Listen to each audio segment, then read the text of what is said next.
The Retail NI Awards night, recognising those that have kept our high streets alive. But behind the socialising, there are real concerns on the problems facing our retailers. Shadow Levelling Up Minister Alex Norris has been listening to those who are face to face with the public. It's clear they're struggling with overheads. Business rates is a really obvious one to give that balance between bricks and mortar retail and the online giants, but also support with energy, making sure that those holes in the windfall tax are closed.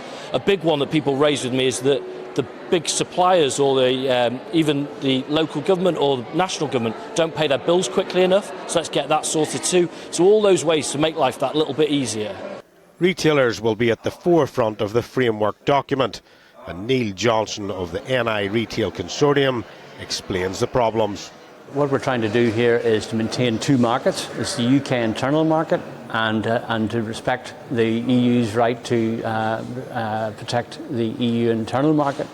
The UK internal market is very important to us in Northern Ireland because we benefit hugely from the UK market, particularly in supermarkets. It's what delivers really what is the cheapest food in Europe to people who live in Northern Ireland. At the same time, obviously, we've got to respect the fact that we have a border with the EU, and we have to respect that single market and make sure that there's a system whereby that the single market in the Republic and in the EU isn't compromised, and hence we have labelling and the other regulations that go with it. As the October the 1st deadline approaches, the industry is hoping for understanding.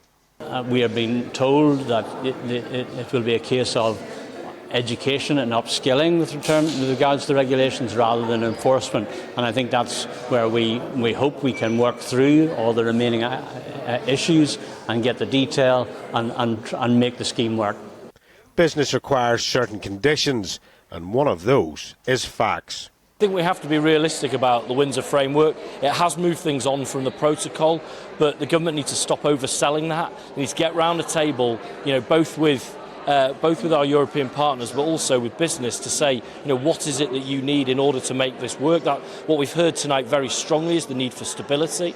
But one thing you could do straight away would be to get that bespoke veterinary agreement that would really, really unleash our agri-food sector to make sure we could be a trading force in there. So there are things we should be doing right away, less perhaps in the press release sense and more in the action sense. I said Northern Ireland is a big supplier into GB, and we buy a lot of products that are brought in from GB to NI, and what we're trying to ensure is that there's a free flow of product in both directions. Recognition on any scale is always a bonus, but right now the high streets needs those in power to listen. Dougie Beattie, GB News, Belfast.